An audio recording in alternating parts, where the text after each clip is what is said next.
Stacy and Josh, thank you so much for joining me today. I reached out to you because you are doing some really amazing things in your community. And I would just love to spend a little bit of time today talking about what prompted the service that is taking place in the world because of the two of you, and some of your vision and some of the impact that you see that having. I know, Josh, you have to maybe leave us a little bit early, but so grateful to have you both be able to join and just share from your heart. So I guess with that being said, if I'll kind of turn it over to each of you and how you might want to just begin sharing. Okay. So as she said, Josh and Stacy Nehring, we lost our daughter about 4.5 years ago in a car accident. And obviously the hardest thing that we've had to move through and go through. And one thing that Josh was asked by my sister that kind of propelled us towards setting up what we have with our foundation was, they said, "What can we do for you?" And he said, "Live like Lilli." And that's totally stuck because she just loved people. She was like a light in like she brought light into every room and just so friendly and always looking for ways that she could help another. And she also wrote an essay. It was through her English class, but they partnered up with Rotary, and it was a competition. And we didn't even know she was writing it until she came to us and said that she'd won $100 and first place. And so that was really, really cool. And it was an amazing essay. And we heard that one of the judges or something, they were like, "Was this really written just by her? Like she didn't have any help?" Like that's what they said to her teacher. And she's like, "Yes, this is totally her." So it was really, really cool. And it was like her last letter to us about what she wanted us to do with her legacy. And it was all about doing acts of kindness.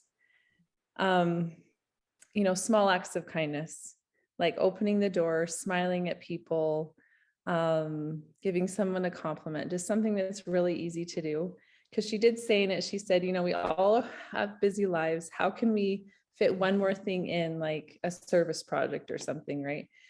So she just talked about how it's really easy, and smiling or complimenting someone could change someone's life, like they could just, that one thing, that's all they needed was to see that someone cared, And so at the end of her essay, she just said, "Let's spread the joy of doing good. You had the power all along, my dear Galinda the Good Witch." So we went on to create the Live Like Lilli Foundation. And at first it was hard to really know. We knew that we needed to do something. We felt pushed to do something. And we wanted to reflect Lilli and who she was, but we didn't really know exactly what it was going to look like. But we moved forward and ideas just started coming. And our motto was see good, do good, share good. Because when you see something to be done, you do it and then you share it. And it just kind of is this ripple effect that people see it and they want to do it. And so I was like, well, why don't we start a service club in the middle schools, right? Hers didn't have one at the time. And so they partnered up with the Kiwanis Club and started a builders club.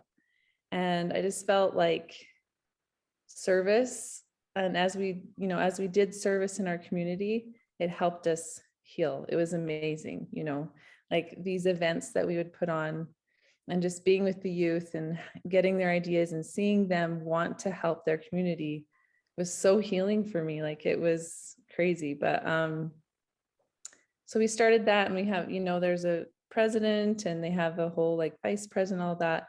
They come up with service ideas and they go do them. They've done like soup kitchens downtown Rapid City. They've tied blankets for the children's home, painted rocks with nice messages and done that. Just recently, they did a day of kindness, which was another idea that I'm sure it was Lilli telling me. She's kind of like that. She just says, Mom, here's an idea and go. Right. And so I get this idea and I take it to the schools and I say, what do you think? And so this day of kindness kind of came from Giving Tuesday, which is the Tuesday after Cyber Monday and Black Friday. So it's kind of time to just give back to nonprofits and an awareness for them. And so I said, well, wouldn't it be cool if we could have the students have a day of kindness where they do as many acts of kindness as they can. They can record it on sticky notes, and then they put them up on a wall or whatever, a window. And then we got a corporate sponsor for each of the middle schools that would agree to pay $1 for each act of kindness. And then those, we call them kindness dollars. All the money that was raised for each school, they picked a nonprofit they wanted to donate to their kindness dollars to. So they would spend like the Children's Miracle Network, the Humane Society, Front Porch Coalition, different places like that.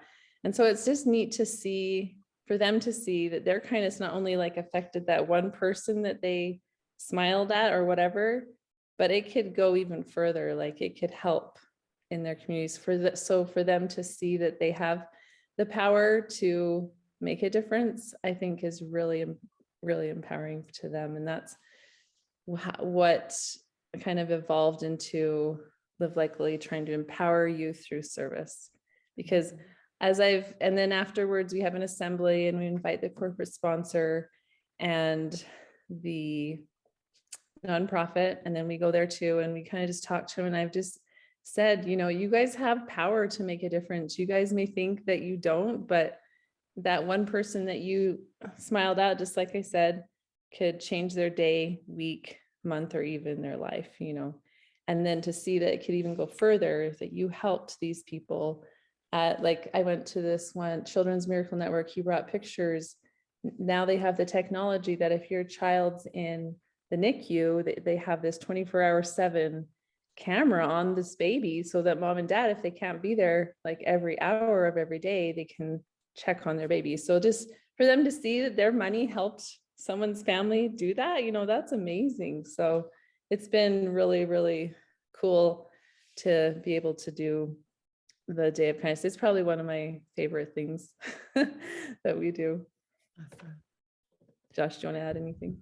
I don't know that there's anything to add. That was amazing. That was really, really good. I think, not to change the nature of the story, but I just want to highlight it's an evolution. At the very beginning, we had no idea, really no idea, other than a very strong feeling that we should do like Lilli's essay, that we should live like Lilli, that we should see good, do good, and share good. One of the things, in fact, I wish I could show you, I have it on my screensaver at work here, but one of the last things that Lilli wrote on this chalkboard that we change from time to time was a saying, and it says, "You find what you look for the good."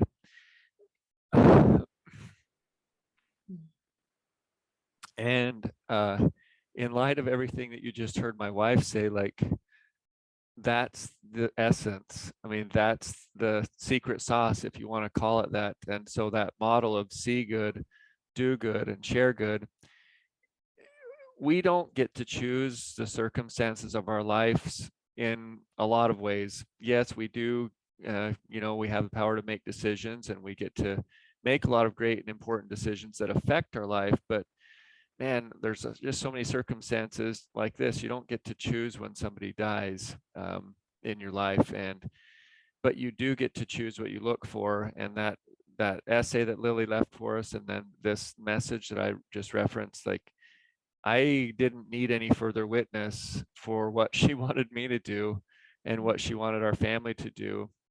And we in fact, we had a person on our survivors last night This month we're honoring and educating those who have lost children to drownings.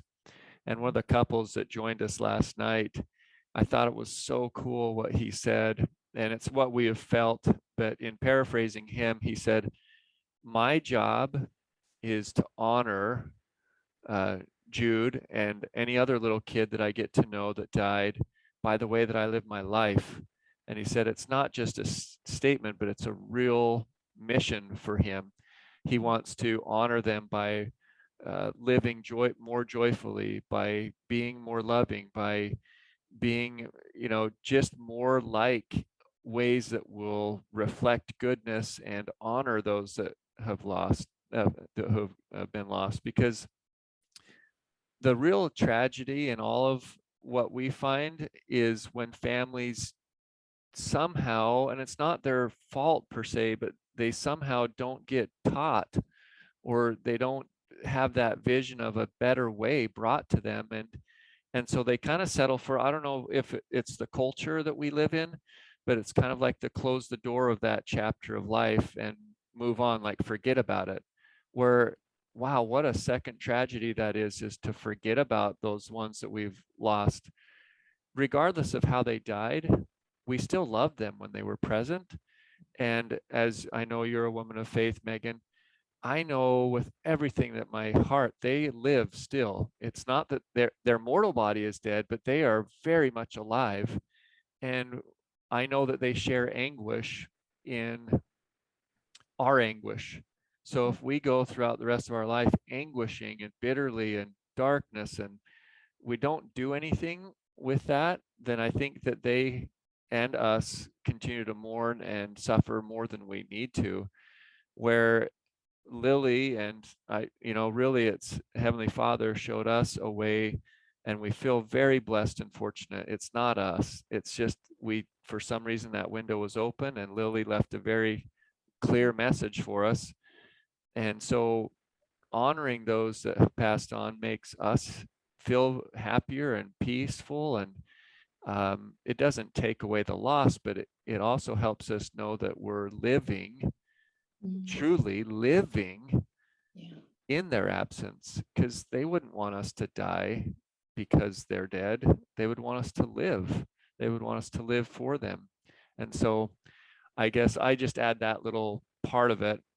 And really the essence of what's come out of this is service is the way to live. Service can look as simple, just like Lilli's essay said, as a smile, the words we choose to speak to somebody.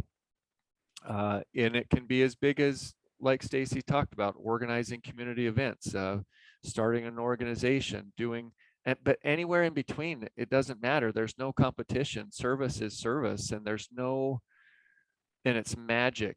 It's absolute, total heavenly magic. When you're in the service of other people, something beautiful and magic happens. Yeah. Thank you so much for sharing all of that. There's a lot that you both have just said and shared. And, as I sit with some of that, part of that is your personal story of loss and of tragedy, and of finding how to live in a full way again when something so hard has happened. And I think it's so beautiful for all of us to have to sit with, how do I own my story? How do I grieve what I need to grieve and give voice to that? But how do I also hold, as I'm able to feel that pain, I can also actually be enabled to feel the joy as well. How do I seek out those opportunities to live in the now? How do I allow this hard thing to propel me forward in good ways, not just get trapped in this hard space? And Josh, you referenced SRVIVRS. Maybe share a little bit about what SRVIVRS is as well, and even how that might be at work to encourage others. Kind of how maybe there was a seed just in what I'll share, but I always felt with Live Like Lilli that it would be more far reaching, but I didn't know how that would happen. And I just would, continually pray and ask God. And I just remember him saying someone will come into your life, and then, which will propel that. And never in a million years did I think that it would be my sister that would lose. So she lost her daughter a year and a half ago, about. And her experience, her daughter drowned in their pool. And she then went to the hospital. So they took her by ambulance to the hospital. And so they were in the hospital for 2 days. And my sister wasn't really a Facebook person, but she just was desperate for prayers. And so she went on and she saw this one Facebook page it was called Worldwide Unified or something. And they were just a page, all denominations, just put your story on there and people can pray for you. And so she did, she put it on there, and there was thousands upon thousands of people that were following her story. And she would put updates in the few days that she was there.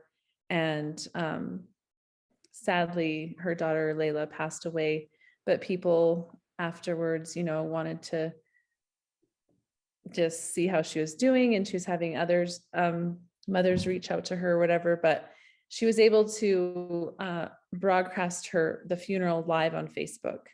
And so in the end, like 70,000 people watched this funeral. And so, just a lot of people were touched by her story. And then they wanted to, a little while after, know how she was doing. And so she went on and Facebook and just told their whole story, her and her husband. And then we were able to be out there for like 3.5 weeks because of COVID. My husband's practice got shut down. My kids were on online school. So it was like really a silver lining of COVID that we were able to be out there for them for 3.5 weeks. Never could we have done that, as a whole family. So just being out there, we're like, well, maybe we should all get on Facebook Live, and because people were kind of wanting more, like wanting just to see how they're doing. And so we got on and shared our story a little bit and just talked about, because we were 3 years out from losing Lily. They were just like a week maybe out.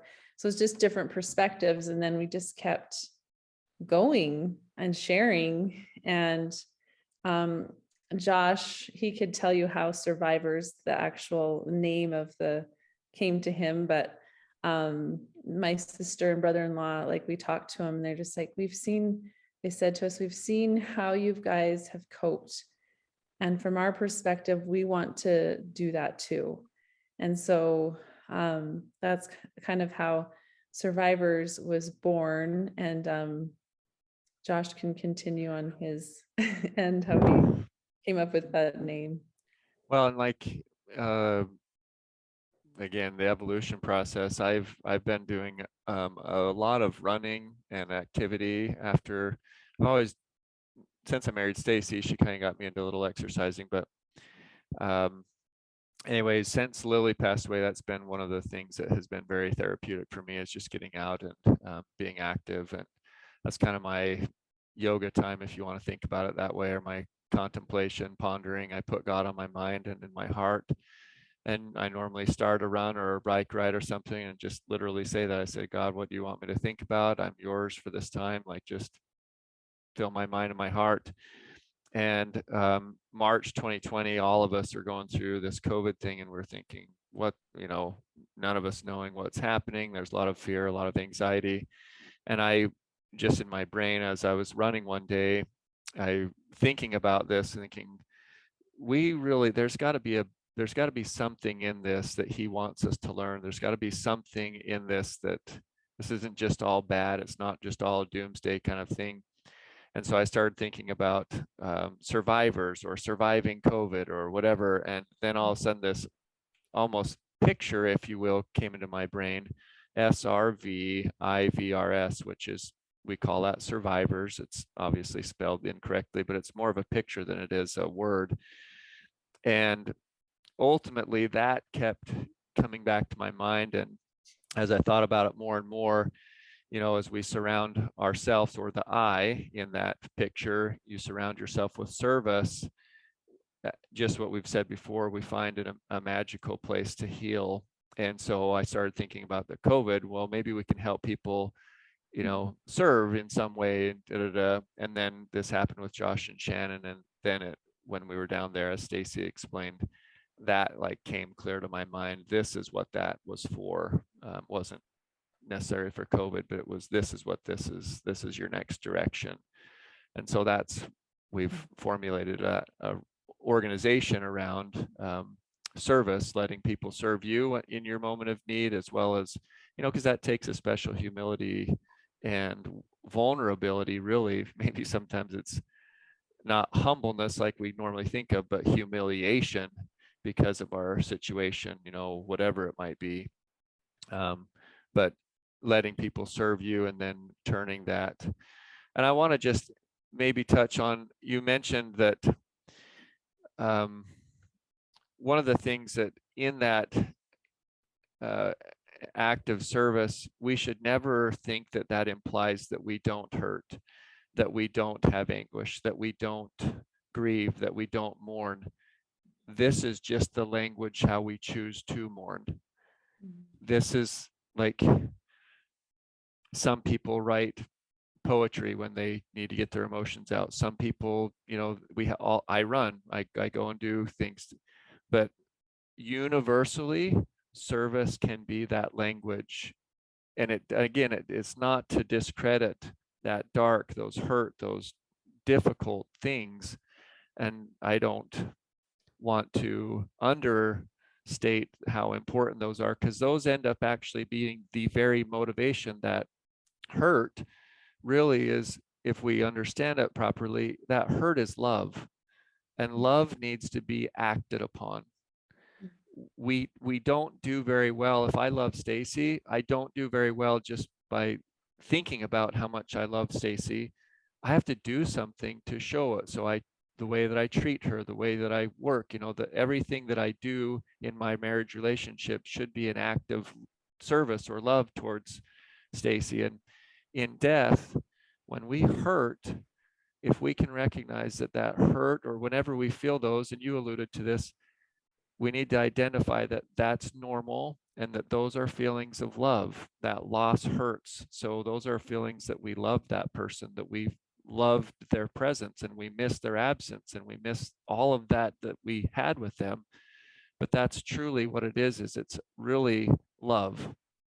And so that's where that survivors, and that's the gift that we want to try and teach individuals and families through survivors, is just, we don't want to tell people to, hey, put on your big girl or big boy pants and move on and go out and serve people and be happy. Like, that's probably the fruit that will come from the tree, but really it's about identifying, you've lost, you hurt, you're crushed. We have been there and are there with you. So we want to invite you and help you see that there is actually a way out of that darkness. And it doesn't seem like it at times, but there is a way. And here's our hand when you're ready, and how we can help when you're ready. We'll be on standby until you're ready. And we promise you that there's a way forward, and that moving forward in that love, putting that love into action, and finding the ways to show that love, even to strangers, but you're doing it in the love of the lost one.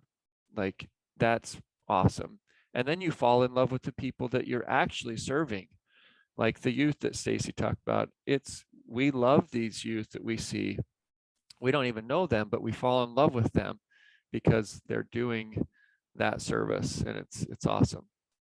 And I have to mention too, like, there were times in my grief journey where Josh would say, this lady, we need to go visit her. And I was so tapped out, so hurting, so empty. I'm like, how can I go and visit this woman when I have nothing left and I hurt so bad? How can I do this? And he just said, come, this will help you. Like, I promise. And I had to force myself to go.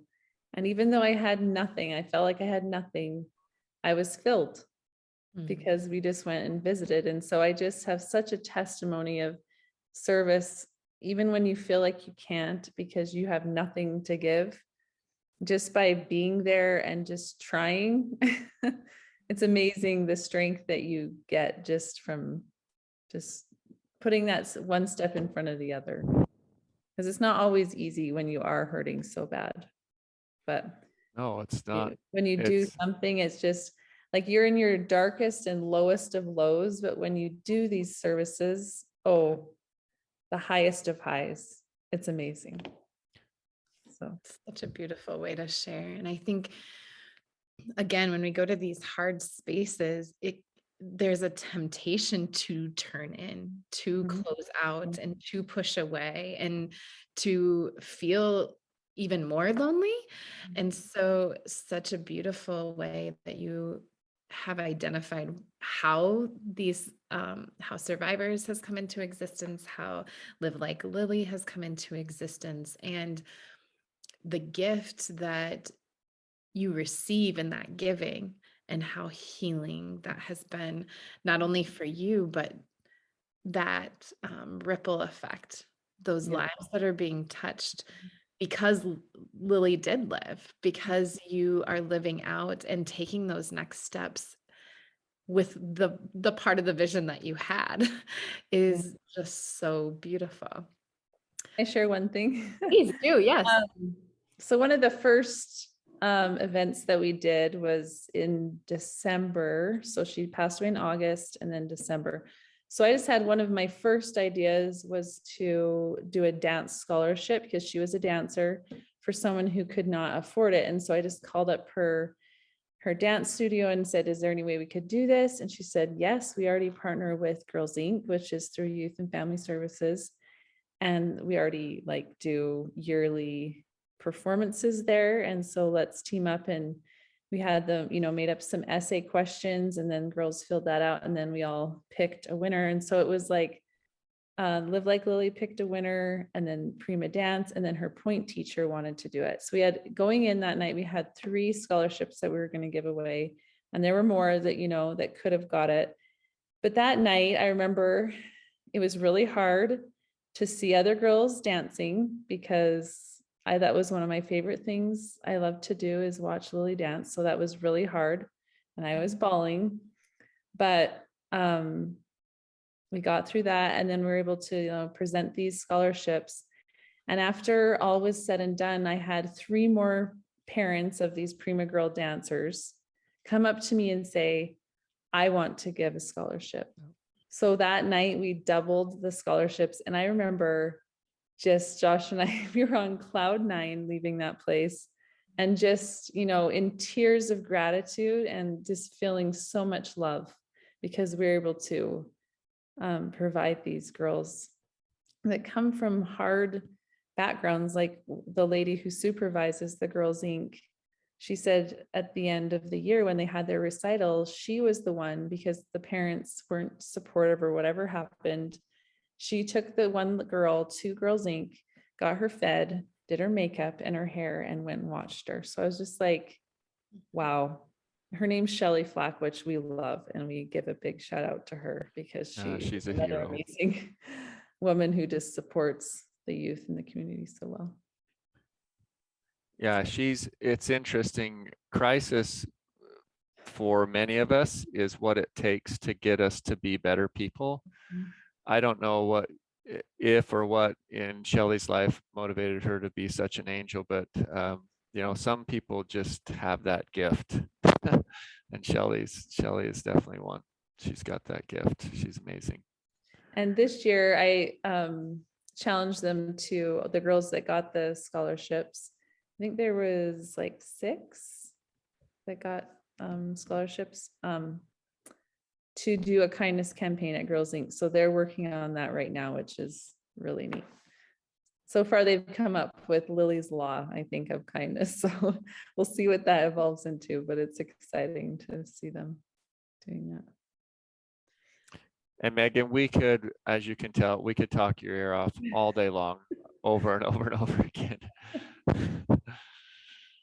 But I think that that's what's so beautiful. I think as you are talking, it gives those who haven't maybe had the opportunity to be a part of what you're doing just a glimpse of the beauty that comes from that service piece that comes from stepping out of our comfort zone. Probably, I would guess there's some A uncomfortable lot. times. A lot. All of it, all of the whole thing. Yes. And even having to push through some of that just heaviness and that hard part of, especially in those initial stages, not that it ever gets easy, but to choose to step out and do something that was put on your heart for the good of others is so hard in the beginning and yet so rewarding, as we hear. And even how God is intersecting your lives with others who have that heart for service, or who are maybe having their hearts turned towards service because of just one person that smiled, or, I mean, Yeah. again, the ripple effect that in heaven someday you'll be able to understand like how God really works through it all, but to know it's so much bigger than just one person's decision in this isolated event. It's building on one another and connecting and bringing hope to places that would have not had that same hope had you not been faithful to this. Yeah. It's been with survivors. We have people that have lost share, their story and how being served or serving has helped them. And even people that have lost, 10 years ago, you're one of them, but we had Nikki on and it was amazing. But 10 years ago that have lost, and being able to share their story, they're like, oh my goodness, I didn't realize that this would help so much. And even myself, getting on these live Facebook things that I had no idea about, and sharing, what the different stages of grief, or my first Mother's Day, like it was so therapeutic to do that. I had no idea that just sharing that would be so therapeutic. I remember it was, I think, the Mother's Day story, sharing that Josh had pushed stop, we'd ended it. And then I was like, I had taken everything. Like I just kind of went like back in my chair, and I was like so exhausted sharing all of those, going through all of that again. And then I come up and I'm like, going like this. And Josh is like, oh, I didn't stop it. It didn't stop. And so I just said, I'm like, there you go, guys. That's like real. Like it takes a lot to share this, but it's very, very therapeutic. So that's just another way that they can serve through survivors, is sharing their story. Because, and I know that each time I hear someone's story, I am strengthened and I learn, and I'm buoyed up. It's amazing. Both ways people are served. And so that's another way that you can serve with survivors. Yeah, that's awesome. Anything else that's on your heart about, maybe if somebody's kind of at this point of doubting, like if I have something to give, or, where do I start? Is there anything that you would say, I guess, to that person that might be kind of on the verge of, am I qualified? Can I do this? What might you say to them? My time is about short, but what I would say to your question, Megan, is reach out to us. And if they're not willing to reach out to us, reach out to somebody.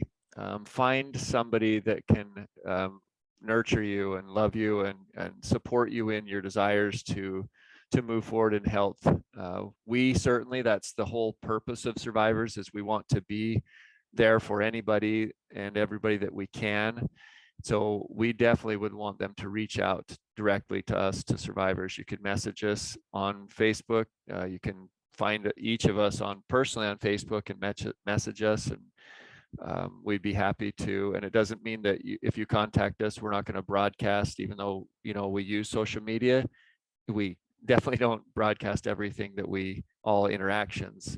So you don't need to worry or fear about that at all. So, but just please reach out, because that's where healing starts. Is, as you said earlier, there's a tendency to box up, close up, move on, but open that door, reach out, and let us help find what we can do to help you. And I think for me, when people, I have a couple ladies that I'm talking to right now, but just kind of asking, what did they love to do? What did they love? Like, what were they passionate about in life? Or what do you feel would, mirror who they were? And then look in your community and see what would fit, that kind of what, like we have one friend who her mom loved bears. And so she's looking into bear country. What could we do for bear country kind of thing? And then another lady, her grandma passed away, and so she loved like the Humane Society, and she had a fire in her house, and so she loves the firefighters. And so we just decided to call it Rescues for Rita, and just kind of doing something for your local Humane Society or the firefighters, just that kind of thing. So just kind of contemplating what they what they loved in life and what they were passionate about, and looking in your own community to see how that would fit in service. Yeah, I guess I too would invite a little along with Stacy's. Just remind people, and I realize that not everybody has a belief, or I should say not even a belief, but an awareness or a knowledge that life exists. But it does. It does. And they are aware of you. And I know that if you think about them and if you talk to them, it might seem a little crazy. Sometimes it seems crazy when you're calling your voice out to God. But in that same way, reach out to them and let them and just be still. Find times to be quiet and just really try and connect in ways that maybe it's writing, whatever it might be, I don't know, but find ways to connect, and don't push their memories away. Embrace those memories, embrace that hurt, embrace the crying, and recognize for what it is. Again, it's love. It's love. The reason you hurt is because of love. And even if the tragedy was, and I'll just bring this up, even if it was suicide or something where somebody caused them self-harm, we all know that nobody in their right mind makes those decisions. And that's not what defines that person. All of the life that you had with that person prior to that, hopefully, is filled with memories worth remembering. And that knowing that that person obviously at that moment was at a point of desperation, and they made a decision that I know now they will be sorry for, but sorry in what they did, and sorry for the hurt that they did. And that many times that there is a way of beautiful and peace for them and for you in the future. God doesn't desire to punish his children because of one bad decision. And so even in all of that, I would just say, try and connect and try and embrace the wonderful life that you had, and ignore less some of those maybe negative and yucky feelings that sometimes come with it. Yeah, I think that there's, I've heard kind of the phrase of grief is love with nowhere to go. Mm-hmm. That idea of what you're prompting is still allow that love to exist, still be able to have that conversation. Granted, it looks different, but I know I had a grief counselor when we went through loss as well that said, write letters to your loved one. Mm-hmm. Tell them the things that you would tell them if they were still here. Tell them how much it sucks that they're gone, or, just total permission to be able to be honest. And then also be able to embrace, probably if you have that connection, that you have the sense of what they're saying, or even what they would have said if they were here, being able to allow that to help you find your way forward in that grief, I think is a beautiful prompt. So thank you so much for that, Josh. You're welcome. And I apologize, Megan and Stacy. I do need to get skedaddling, but thank you so much for letting me join and participate with you, Megan. You are doing amazing things. I appreciate what you've brought to our family and the validation that your efforts and your questions and your interest allow us to continue to heal. So thank you for letting us to participate. Yeah. And thank you for shining your light and doing the work that you do. It's awesome. Okay. Thanks. Yes. Anything else that you have before we come to this and that is on your heart? I think it's just an amazing, as I look back to when I felt so pushed to, start something for Live Like Lilli. I remember it was a painful process, both just grief and just trying to figure out, because I really felt like, oh, I should know what this should be about, but I didn't. And but just looking back and all those growing pains and how it's helped us with, starting SRVIVRS and just seeing how, because I just couldn't see the whole picture at first, and I just didn't understand, but just seeing how Live Like Lilli helped us to start, just start SRVIVRS, and then just trying to help other people serve, not necessarily starting a nonprofit or anything, but just it's just amazing how God works and how he prepares you. And even though it's hard and it's challenging and it hurts, sometimes more than I thought I could handle, it's amazing the beauty that comes from ashes. And I'm just so grateful for the opportunity, because really I feel like people were put in our lives and doors were opened so that we could do what we did with Live Like Lilli. And just thankful for my angel who keeps pushing me to go out of my comfort zone, like you said, a lot. And it's strengthened me. Like, we all know that when we do hard things and we push through it, that we are strengthened and we grow. And I'm just so grateful for all of the growing that I've done and continue to, obviously, but grateful for everything that God has put in our paths and the people that have come into my life through this whole experience. And again, I would say, like Josh, so grateful for you, Megan, and for the healing that I've had just with your retreat and just knowing you and you sharing your story. So just so wonderful. You don't want to ever be in this club, but when you are, oh my goodness, the connection, the love and the beauty that comes from it is just amazing. It's like overflowing. So Yeah. And thank you. I know that, and to share a little bit, even my brother's anniversary was earlier this month, and just having our family come around some of the questions that you prompted. And for us, it has been 14 years already since my brother has passed. And so it was good to revisit some of those things, or to even find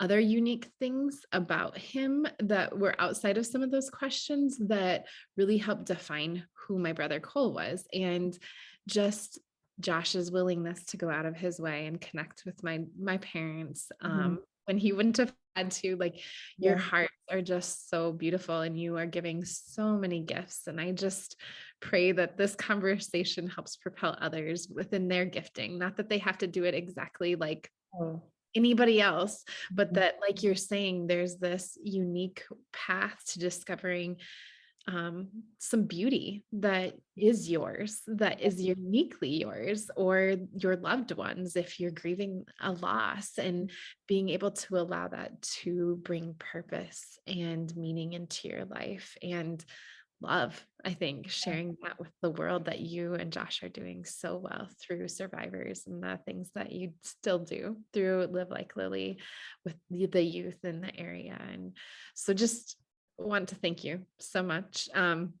Josh kind of mentioned, if people want to get in touch, you guys, Facebook, is that the best way, or do you want to so we are on Facebook and Instagram under We Are SRVIVRS, and just the letter R, We Are SRVIVRS. And then if you just look up Stacy Nehring and Joshua Nehring, we're on Facebook too, so you can message us there. We do have a website, srvivrs.com. there's ways to contact us there too. And I guess I should mention Josh is moving in memory of someone every day this year. And if we don't have someone that contacts us, then we just look for people. Like, we've learned a lot about different people, like Louis Braille. He's the one that invented Braille for the blind, and so it's really neat to be able to learn about these people, but it obviously is more special when it comes from like you guys and people that we know in the community. So if we're just moving, he's just moving and remembering your loved one. And so if you would like to have him move in memory of your loved one, you just go to the website and scroll down under move in memory. And there's just a little form that you can fill out that we can post about your loved one. It's been really, really, it was neat to learn about your brother. It really was. And just to see his big smile, I felt it. I really did, just through his pictures and smile and stuff and your stories and memories. So thank you. Thank you so much for everything you're doing and for taking the time out to share more about it and encourage even more people to join in on some of the beauty that you're sharing with the world. Thank you. It was my pleasure. Take care. Thanks.